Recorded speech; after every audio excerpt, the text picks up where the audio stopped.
So episode 3 of the podcast. Um, feels I'm getting in the flow of it a little bit, but still, we'll see what we come up with. See if we can keep to the half an hour timer I've just set over there, because so far we haven't done it. Good luck. And you've added beer to this one. Sorry. So, yeah, I mean, before it's been coffee, so maybe the beer would chill us out a bit. Who knows? It's worth trying that. Yeah. So, cheers for coming along. You're starting a business. Yes. Yeah. Thanks Do you for want having me to? down. That's all right. Well, it's nice of you to come, especially when you bring beer. Do you want to tell us a bit about yourself and a bit about what your business is? Yeah, definitely. So we are just over a month into Hangar 41 now, and it is really, really exciting. So it's a digital marketing agency that I've set up. I've been doing the job for about 4 years now. Yeah. And it's kind of something that I've always wanted to do. Started this year, scary bit done, take the leap, and I've got to say I'm really loving it so far. What brought on the leap, as you put it? So I mean, the last place I was at, I kind of maybe didn't see myself there long term, and so kind of thought, right, well, now I can go and find another job, or I can start doing this thing that actually I really want to do. Yeah. My parents own their own business over in Kettering, and I kind of see the way they work and the sort of the dedication they give to it and the satisfaction they get back from it as well. Yeah. And I kind of think, yeah, I like that. I want to have my own thing. I think you get that, don't you? If your parents or somebody's got a business. My dad's always had his own business. Yeah. And you sort of see that, I could possibly do that. Definitely, yeah. I think nobody would hire me, but maybe I could. I think that's why I set up anyway. Like no one else is going to put up with me. Yeah. Yeah, but I found like I'm like the 4th generation of Littlewood or something in a row now. Nice. To have a go at it. So now I've just got to try and make it work. What do your parents do? So my parents own a sweet shop in Kettering. A little bit more to it than that. Yeah. The shop was set up about 14 years ago by Rensmini School in Kettering, which is a special needs school. Great. And it was set up to have young people from the school come in and get some work experience and spend the day being customer facing or prepping some sweets. And they got an awful lot from it. Yeah. A few years ago, right before the pandemic, they made the decision to shut the shop down because it wasn't wiping its feet, which was a bit sad. Yeah. My mum and dad took a look at it and thought, well, no, we can do that. And so took the shop on, Amazing. Reopened it privately right before COVID, which was great. Good timing, as always. Yeah. I think COVID did that for a lot of people, didn't it? Yeah, I mean, we had this just like manic rush of trying to move this whole shop online in the space of about 3 days. It was stupid. And so now this sweet shop is still open, still going, and it's still providing that service for the young people out the back as well. You know, they're still customer facing, they're learning these new skills, and it's really, really nice to see. Nice, because something like that, you said they shut it because it wasn't sort of financially viable, but it's not finance that you measure a business like that on, is it? It's what the children can benefit from and what's that's going to add to their futures. Exactly, yeah. I mean, it provides just skills that you don't see in many other places. There's a couple of other places around, like Tom Cliff. Yeah, we love Tom. In Cafe Track, he's doing something quite similar. And it's really great to see all these places kind of popping up. It's the small skills, isn't it? No, soft skills, that's what they call it, isn't it? Like soft skill learning is what helps so much in the workplace, and Definitely. You only get that from being hands-on. I mean, it sounds really silly to someone like you or me, but like just talking to somebody else that you don't know, it's intimidating. Definitely. You say to you or me, but I got really intimidated the other day when I went to a new gym session. And like you walk in and it's like different people I don't know, and same as like networking, and we sort of spoke about that on the first episode with Jake. Yeah. And he was saying just find somebody you like and talk to them. But you can't always do that, can you? Like when you go into a new situation. So having those soft skills built into you and learning techniques yourself, it helps huge amounts. That's so cool that your parents do that. Yeah, and it reminds me, I've brought something for you. Oh. So obviously going for the number one guest. 100%. Oh, look at that. Billy's pouch. Billy's pouch. Who's Billy? Billy is one of our young ones in the shop. He's got Down syndrome, and last year for Down Syndrome Awareness Day, he wanted to create his own sweet pouch and try and sell it in the shop. And everyone we sold, £1 gets donated to the Down Syndrome Awareness Fantastic. Society. which is absolutely great. And they did really well last year. I think they raised about £1,000 or something. Fantastic. So Thank you to Billy. Back again this brilliant. year with it. That's so cool. And it's Down Syndrome Awareness Month, I think, currently, isn't it? Yes. So it's Down Syndrome Awareness Week this week. Okay. And this Thursday, which will be the 21st? But you've just put a deadline on my edit now. I need to get this done quick. That's why I said the date. That's why I said the date. It's like, get it out there. So this Thursday is Down Syndrome Awareness Day. Fantastic. Which is why we're back doing it again this year, and it's really great. Yeah, fantastic. Thank you very much for them. They're going to get absolutely destroyed. I have donated the £1 for you as well. Thank you, mate. That's wicked. Thank you. Yeah. So your parents took that over. Yeah. Did they run businesses before? Like, was there more inspiration onto why you've started your own business? So my mum worked for this special school, Red Spinney. So she's been in the shop since day one. Right. Which is why she felt quite passionately about keeping it and keeping it open and keeping it ready for the young people.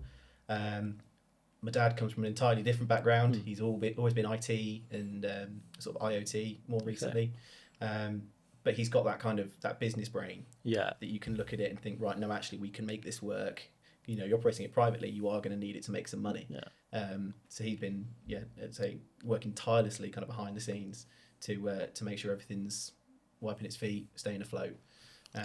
So they're a good team. Then you've got your mum who's got the hands-on and you really knows the children and why that can benefit, and then your dad who's sort of the more problem solver, sounding like that sort of thing, and going, right, how can we make it work? Because we need to make this work long term so it can help more people. Yeah, it's really great to see. Because I mean, I think I look at it and you're like, well, they can't. Neither of them could do it without the other. Yeah. And so it's it's really great to see them working together on it. And actually, it sounds silly, but they're a really good team, and they do an amazing job. That's wicked. That's amazing business as well for them to have. Yeah. Plus, you've brought me sweets, so I'm always going to be a fan. But so your business being digital marketing? Yes, let's talk about me. You brought me sweets. You can talk as much as you like. Is that something what were you like growing up on that? Have you always been into is the marketing side? Is it the IT side? What is it you love about digital marketing?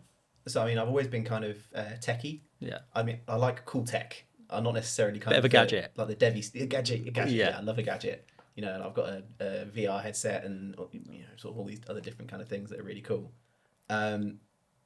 If you ask my dad, he'll go away and find this horrific video of me as an 8 or 9 year old or something. I've got this little toy laser gun, so I'm running around. I've made an advert for it, shot it with this sort of great big camera like yours, and I obviously thought it was like the best thing in the world. He likes to bring that one out when people ask me about it. Yeah, definitely. We'll have to get in touch with him. Great, cheers, mate. But no, I mean, I suppose from there you could say yes, it's part of kind of who I am. But I mean, I got my first marketing job about 4 years ago. Yeah. Learned everything on the job. I left school after doing my GCSEs. I haven't got any A levels, a degree, but I learned everything practically, and the more I learned, the more I loved it, and kind of the influence you have over people's decisions. Yeah, it's a bit like playing God. And you're a practical learner then as well? Yeah, definitely. Didn't like school, I'm guessing. I had a great time at school. Right. I was one of these really annoying kids that kind of got on with everybody. Okay, yeah. But I had a great time. But the kind of classroom learning and the exams certainly weren't for me. Yeah, I've been chatting to a few people this week about learning styles, and the most important thing being that if you know how you can learn, then you're still more limitless. Yeah. I know I'm a visual learner, so if somebody's trying to tell me something, I can take that and say, I don't learn that way. Can you show me? Definitely. And it gives you the power back to have that information. Yeah. It was that sort of the struggle you had as well. Like you did. It's not that you didn't understand it; it's that you didn't connect with the way that they were trying to teach at school. Well, this is it. I mean, you kind of when you're at school, when you're learning out of a textbook or from a whiteboard or whatever, all you're doing is absorbing the information and then regurgitating it later on a bit of paper. I much prefer the practical side of it. So I could do just well enough to pass my tests. Yeah. But I didn't retain. You asked me what the French for I went to France last week and had a steak. I couldn't tell you. Asked me what a covalent bond is. I couldn't tell you, but I could at the time. Yeah. But also now, if you ask me about my first ever job at Nationwide, I could tell you loads about it. Probably shouldn't, data protection, all that other sort of stuff. But that actually being hands-on and doing something is how it implants in my brain.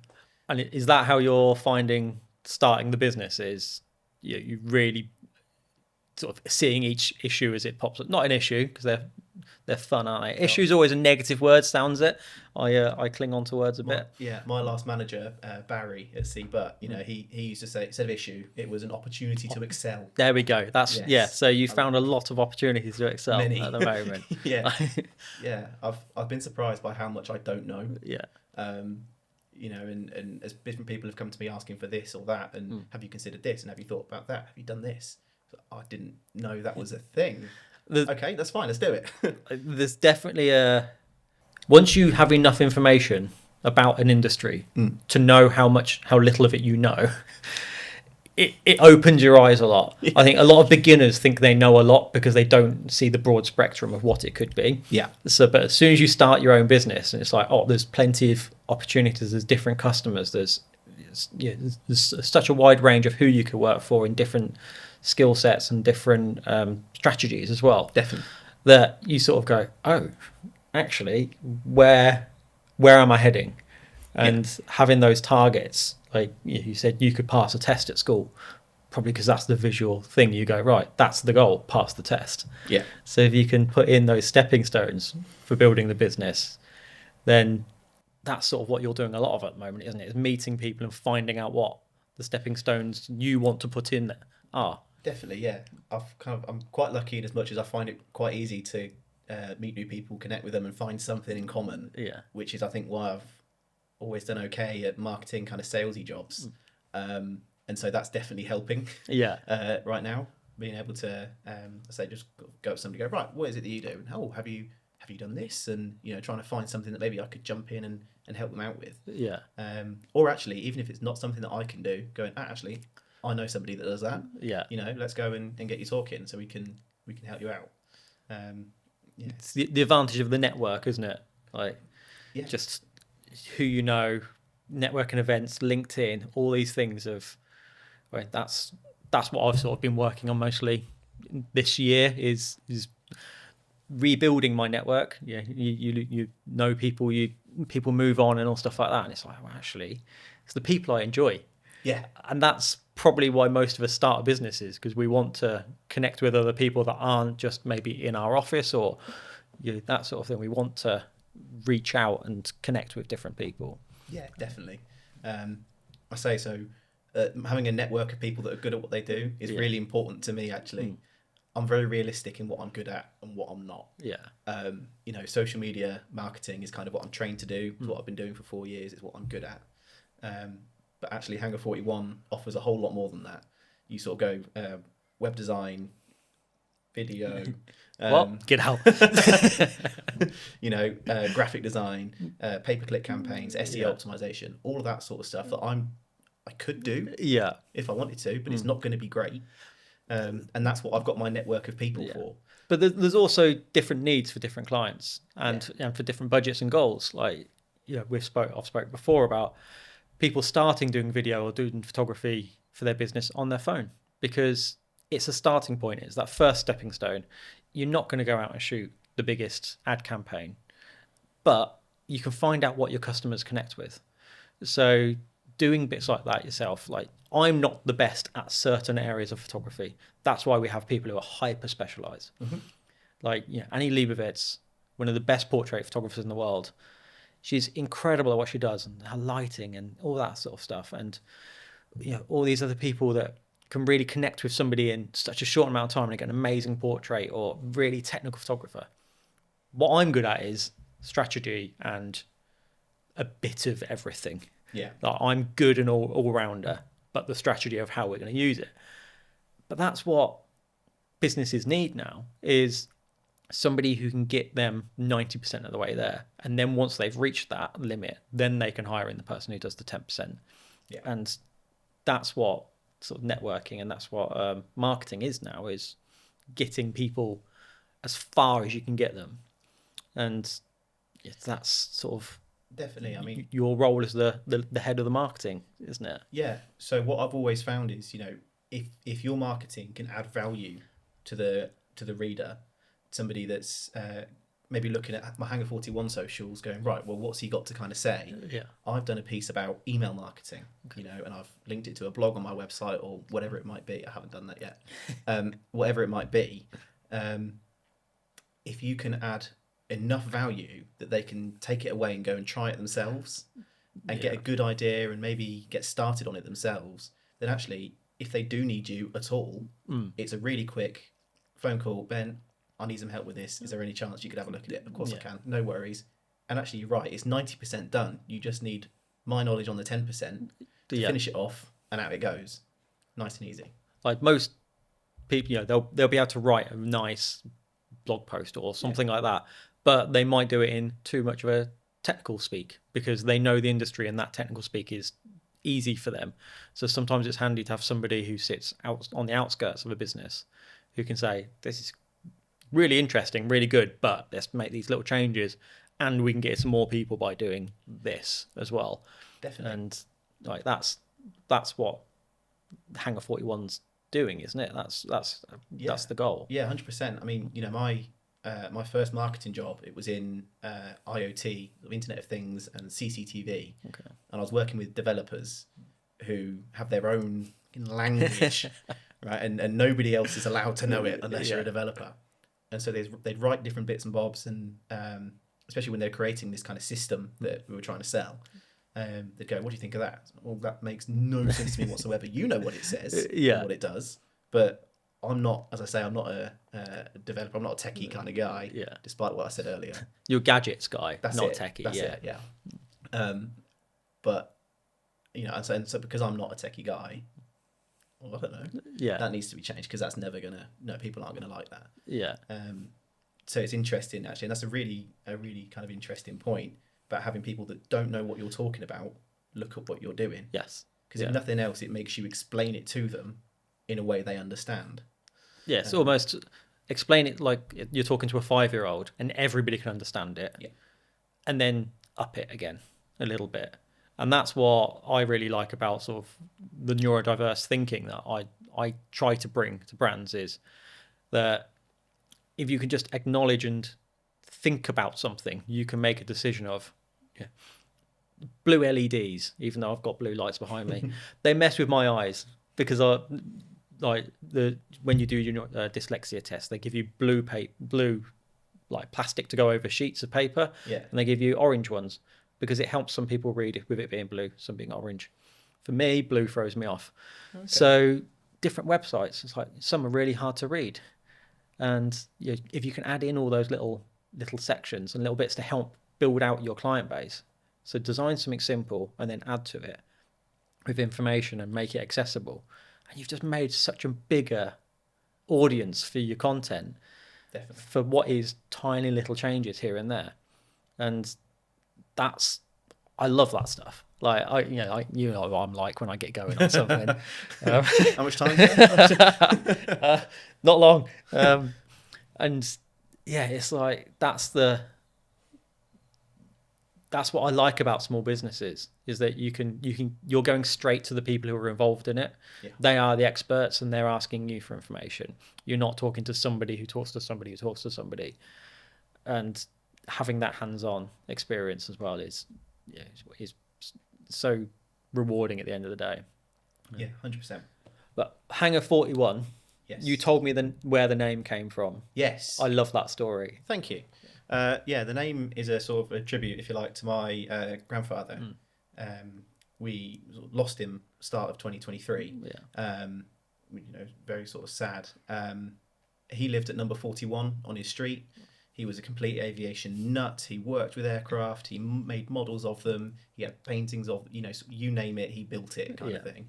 And so for his carport at his house, he'd made a sign that said Hangar 41. It was something that I always associate when you're a young kid and you're in the car, you don't really know where you are until you see something you know. Yeah. And so we'd pull up outside his house and you'd look across and the sign said Hangar 41. It's like, oh, brilliant. It's like, we're at Grandad's. And so when we were clearing out his house, I looked up at this sign. I thought, is anybody having? Somebody should have that. Yeah. No, right, okay, brilliant. That can come home with me. And I put it up in the garden.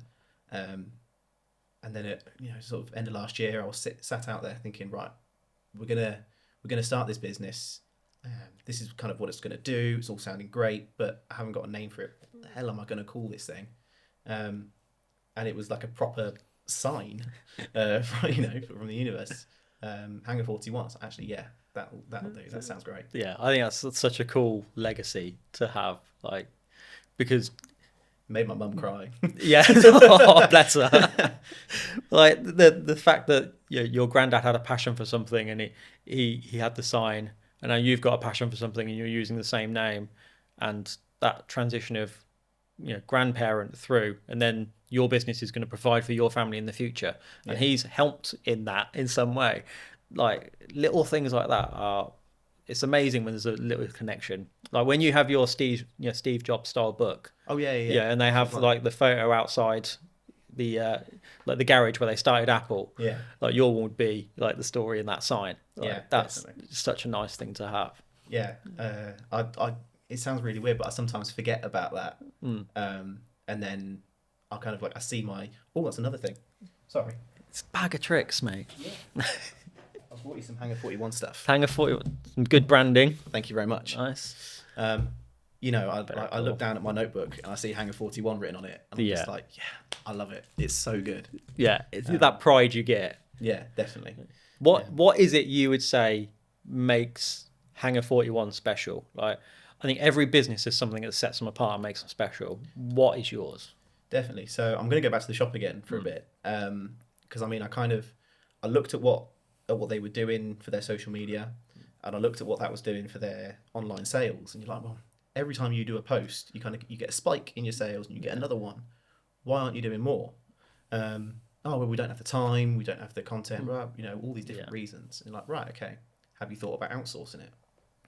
And they go, well, yeah, we looked into it, but it's just so expensive. It's we're looking at £1,200-1,500 a month to do Facebook, and do you know how many suites we have to sell to cover that? And so that's when I started to look at this kind of gap in the market, especially in Northamptonshire, for affordable, good value marketing for SMEs. Yeah. And so that's what I'm going after. That's what I want to do, is I want to help smaller and medium-sized businesses grow and get their brand out there and start using social media and actually digital technology to help their business, because it's a really good tool if you know how to use it properly. So it's something you've learned from your family business and gone, well, this helps them, and you want to bring that to other people's families' businesses and other businesses that help.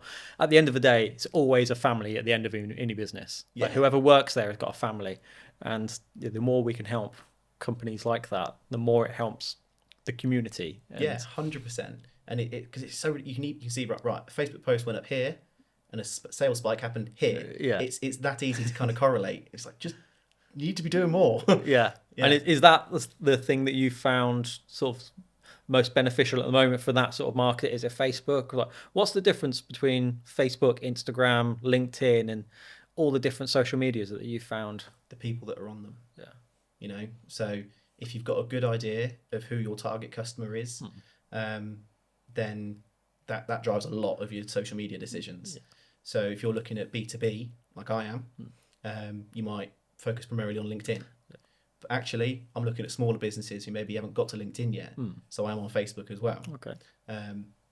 You look at, if you're a B2C customer, like the sweet shop, exactly. Yeah.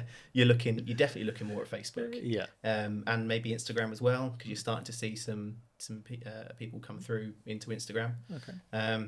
That's 100% the biggest difference, and the most important thing with social media is understand who your target customer is and where they sit. What do they do? What are their habits? Yeah, and it's different messaging for everybody, isn't it? It's definitely. And people act differently on different formats Just, people are different at work than they are at home. They are with their family and they are with their friends. So the way you communicate should be different. Yeah, I'd never put a video of me drunk doing karaoke on LinkedIn. Not again, no. No. Have you seen it? No, not after last time. But that kind of stuff is great for Instagram. So no, you're absolutely right. The messaging for your different platform, you can put the same stuff up, the same photo, the same graphic, whatever, but the messaging that goes with it has to be different because it has to resonate with the people that are reading it. Yeah, and you get that connection with people by doing that. And I think you'll probably get a lot of connections with people if you did have the drunk video on LinkedIn. I think a lot of people would be like, you know what, fair play, you're all right. Do you know what? I genuinely, because I'm sort of, it feels like I made it up. I didn't. It was my sister's 21st birthday party. I believe in a thing called Love. So the Darkness. It's a tune. It is. Lots of videos were taken of that, and I did really consider putting one up to sort of show my human side, but I thought better of it in the end. From other people I've met through networking stuff, so you got Sonny from The Chamber. Yeah. He put up his bathroom mirror selfies, and people loved it, and some people were negative, but he was like, well, I enjoyed it. And then Kevin from Wilson Brown, singing solicitor, he started off by putting up a video of him singing in his car, and it got something like 18,000 views on it. And he built a really nice community on LinkedIn around it. So maybe you do need to get that out there, and you might be nice try. The singing marketer. Yeah, I mean, it's interesting though, because that's another thing that you've started to notice on LinkedIn, especially. Yeah. When it first launched, it was an incredibly professional platform. It was basically a CV hosting place. Absolutely, it was. Everybody was very professional all the time, suits and ties. Yeah. But now I think people are starting to recognise that people buy from people. Yes. Right. Nobody's going to come to Hangar 41 and buy from them. They're coming to me. Yeah. Because they like me and they trust me to deliver something. And so actually putting up and making public all those embarrassing maybe or personal posts. Yeah. They do show that you're a human being and you are quite often quite a confident person. Yeah.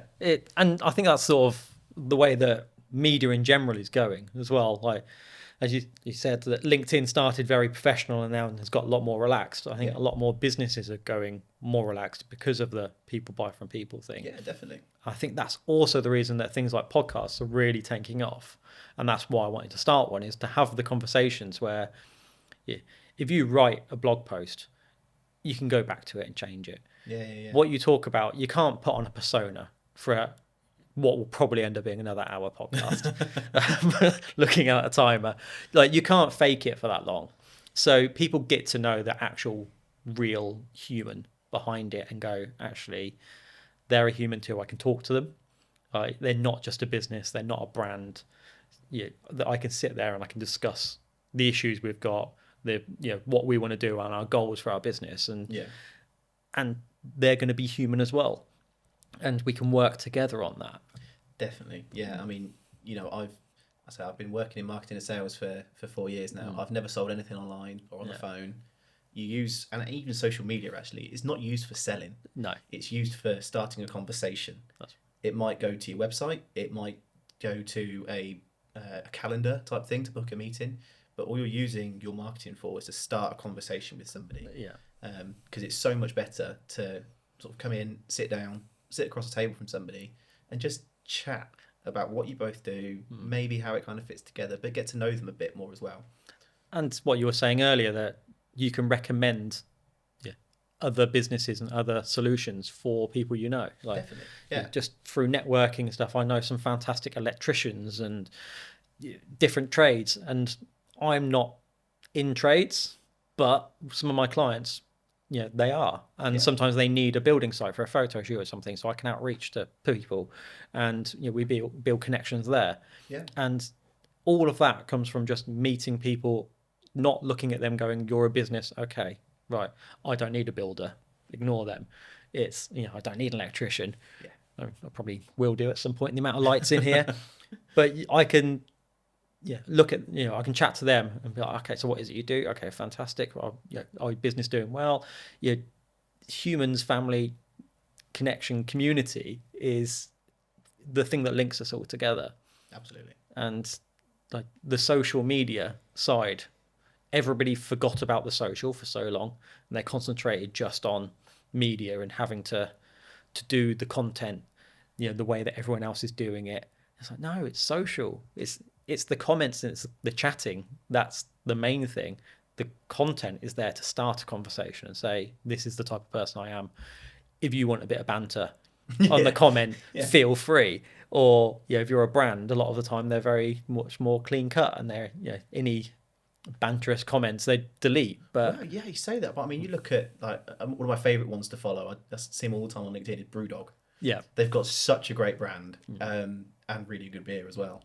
But they put out a post. I think it was today actually, because they made a new beer called Tropic Like It's Hot. nice. Yes, I've seen As a that. Snoop Dogg collaboration. Yeah. So they put out a brilliant post about that today, and they're very informal, very social with what they do, but people love it. Yeah. It's not right for every business. Don't get me wrong. I wouldn't want, as you say, like a solicitor or something, or to be maybe a dentist or a doctor. Like, you don't want them necessarily being too jokey. Yeah, maybe. But for a for a brewery, it's brilliant. And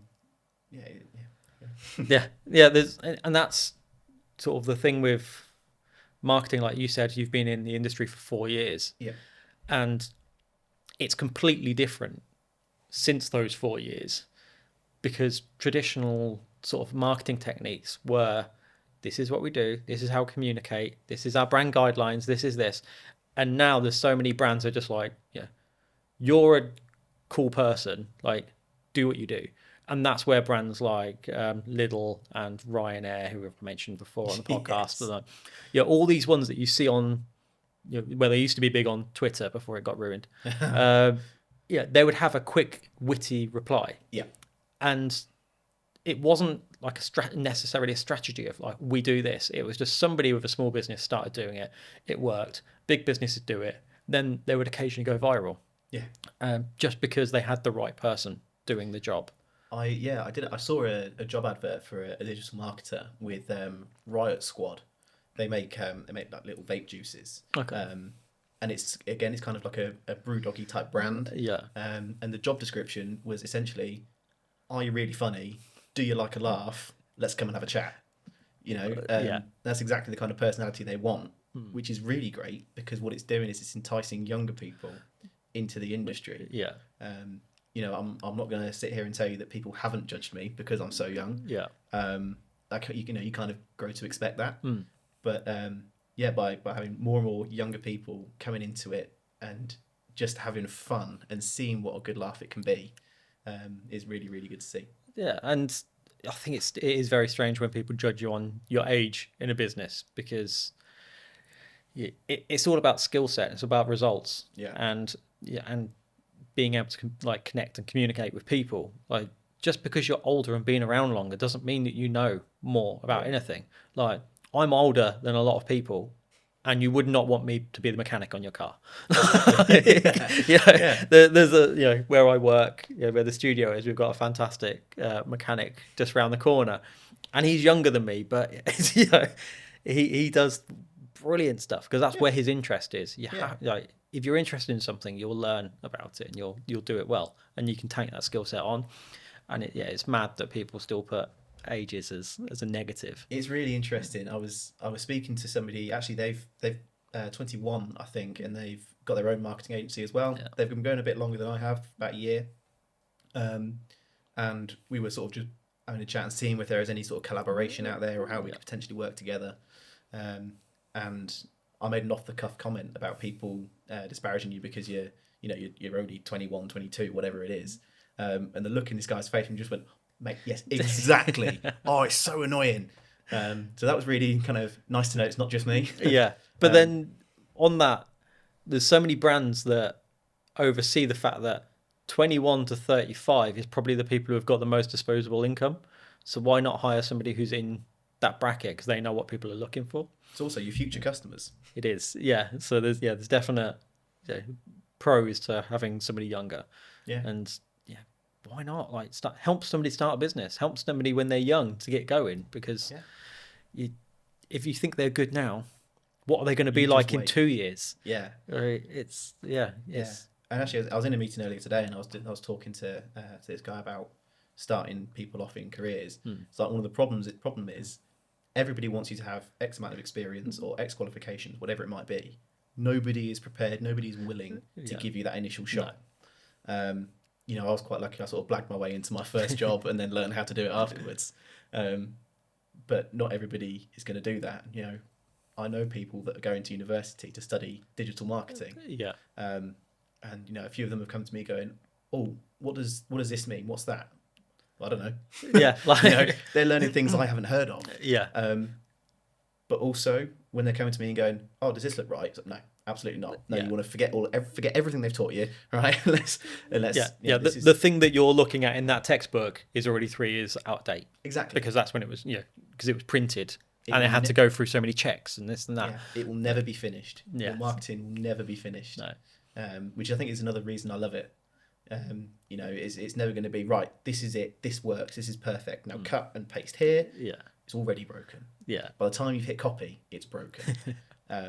So it's a bit like a game. Yeah, and that just keeps you on your toes, doesn't it? And keeps it interesting. Definitely. What is like your targets? What are your goals for Hangar 41? I'd like to have somebody come in and join me. And actually, I would like that to be somebody that needs that initial shot. Yeah. You know, as I've just mentioned, I was really lucky to get into it. And actually, if somebody does know more than me, brilliant. You know, never be scared of people that know more than you because they can help you. I mean, definitely try and hire somebody who knows more than you. Exactly. So many people hire people who know less than them. Why? Yeah. I never want to be the smartest person in a room. No. You know, because then you're not going to learn sort of anything. So if I could have somebody come on to help with the social media stuff and the day-to-day jobs that I'm doing at the moment, as I say, and then build a practical knowledge of everything they learned, that'd be, I think, quite rewarding, but also really really great, because then I can come out and I can do more stuff like this. Yeah. You know, all the kind of fun stuff that you see business owners do and CEOs and all the rest of it. That and the driving Lamborghinis and Rolex watches and stuff. Which yeah. I mean, I must have left mine at home. Next time I'm going to helicopter in. Yeah, do. Yeah, you can land in the field over there. Cheers. What do you think with digital marketing? What's the little things, the little wins that people can do? The little wins. Getting started is the biggest one. Yeah. It's as I say, it's a really stupid, tiny thing, but just having that, and I'm going to say courage, and it is courage to just get started, and in a very figurative sense, exposing yourself online, to everybody that's out there. Little wins, follower growth is a big one actually. As I say, I've been going a month and I hit 100 followers on LinkedIn like a week ago. That felt great. It's having that little goal of being like, right, okay, when I get to that point, that's something to have a little mini celebration about. Yeah, absolutely. I think for me personally, that was a really big one. Little wins. Couldn't have given me some prep time for that, could you? No, we don't do prep time. Of course you don't. No. If you have prep time, then you're going to come up with answers that you think people want to hear. But if I ask you a question, then you'll give me an honest answer because you haven't got enough time to come up with a PR. Yeah. We don't want PR lines. We want conversation. We want to know what's actually behind people. Yeah. And like you said, getting started is the main thing. Like, done is better than perfect with most things. Like, my sign is not quite straight, but it's there. Yeah. I did it because we needed a sign for the podcast to get going. Yeah. Starting the podcast way outside my comfort zone. Did it, meeting some fantastic people. Like you say. Got some sweets. Yeah. And so you can shut it down now. Yeah, I'm done. And that's, like you say, getting started is you learn so much from doing it. Definitely. And maybe there's going to be one day when you can finally have a look at your follower analytics and you can go, right, my followers are females aged between 24 and 35 that come from Surrey and they're online at this time. Yeah. Oh my God, right, that's it. And then you can start tailoring all your content to them, releasing it at the right time. And then you can really start to see sort of your comment section is going to get bigger. Your likes are going to grow, and that feels really good as well. But you only get that once you've started putting out content and just seeing who likes it, who engages with it. Yeah, definitely. I mean, there's various bits of research you can do beforehand. I think one of the most important things you need to do before you start a social media campaign is go and have a look at what your competitors are doing. Yeah. It's something that I ask everybody I speak to. It's like, right, give me 5 of your competitors, so I can go away and see what they do, see what works for them, see what doesn't, and you're only going to get a surface view of that. Yeah. You're not going to see all the analytics behind it, but you can see that post got 400 likes. Yeah. That one got 3. Yeah. Why? So and you can start to learn a lot from what your competitors are doing. Yeah. And then you can put your own brand and your own feel and your own personality on that and say, actually, that works for them because that's them, but that's not us. It'd be like Brewdog putting the same advert out as a night, like an ale or something like that. Yeah. Like, they're very different because they hit different personalities. So what works for one might not work for the other, but you can still take that information out of it. You've got to let your personality come through with what you're doing. If you're you're a jokey, playful kind of person, be jokey and playful because people will appreciate it. The right people will appreciate it. Again, of course, if you are a solicitor, maybe don't. Maybe be a bit more serious. But then if you're not a jokey person, don't feel like you have to be, because then when you do start networking and having those meetings and things, people are going to be like, you're not who I expected. Like, it's not, and it's going to throw them more than just somebody who's like, quite chilled out and definitely and nice and calm, because that can be brilliant sometimes. If you've got quite a busy, hectic office, you might just need somebody who comes in and goes, oh, okay, let's just slow things down. Let's work this way. Yeah. And so there's always going to be the mix for the right person, but what's the point in setting up a business if you have to fake yourself to do it? You want to find your customers that you for you. One of my customers, I'm doing some work for them on Facebook at the moment. And there was one weekend, I was just having a look through Facebook one evening, and I saw that she'd put some stuff up without telling me about it. And I'm not saying she has to tell me to put stuff up on her own Facebook account, but it'd be nice to know. Yeah. And I kind of went, oh, that's interesting. And so I asked her about it. She said, oh, yeah, I'm really sorry I didn't tell you. It's just that I knew we had somebody looking at it and I needed some more stuff up there. So no, it's brilliant. Yeah. It's really, really good, because now I know how you speak on Facebook, because I'm trying to sound like you. Yeah. Is the end game. And that's given me a really good insight into it. So I'd absolutely encourage that. If you're working with a marketing agency, just try and spice it up a bit, keep them on their toes. Yeah, and it's a collaboration, isn't it? They're not hiring you to do the job; they're hiring you to help them with it. Absolutely. Like, you guide them and everything, but also they know their business better than anybody else, 100%. and what they want it to be. So yeah, like you say, it's that connection of going, right, I want to learn your voice and what you want to do, so that I can help you do that. I'm not doing it for you, I'm helping you. Yeah, I want Hangar 41 to be a bolt-on to your team. So we have weekly planning and review sessions. We meet up every few weeks to go for a beer and talk about what we've done, what we liked, what we didn't, and I want to be ingrained in your business and your brand, so I can better understand it. But also, I need you to be comfortable enough with me that you're happy to say, whoa, Ben, that is totally wrong. What have you done that for? Don't post that. So it's definitely important that you're partnered up rather than just taking it off them. Yeah, like that thing of, you're saying, oh, no, don't do that, don't post that. Like, but that's important information. And when I start a project, I always say to people, tell me what you like and tell me what you don't like. That gives me an area to work in. Yeah. If you only tell me things you like, I might accidentally put something in there you hate. I had a client before who didn't like red and white in the same photography. Okay. So, red and white is quite traditional colours. They go together well. But Santa, they didn't like Coca-Cola, it. Yeah. But others. no. It was just like, okay, you don't like that. That's fine. We won't include them. So little information like that would stop us wasting budget, time, all these things for them to just go, actually, I just don't like the image because of this reason. You're like, okay, that's not a problem. Swap those products out.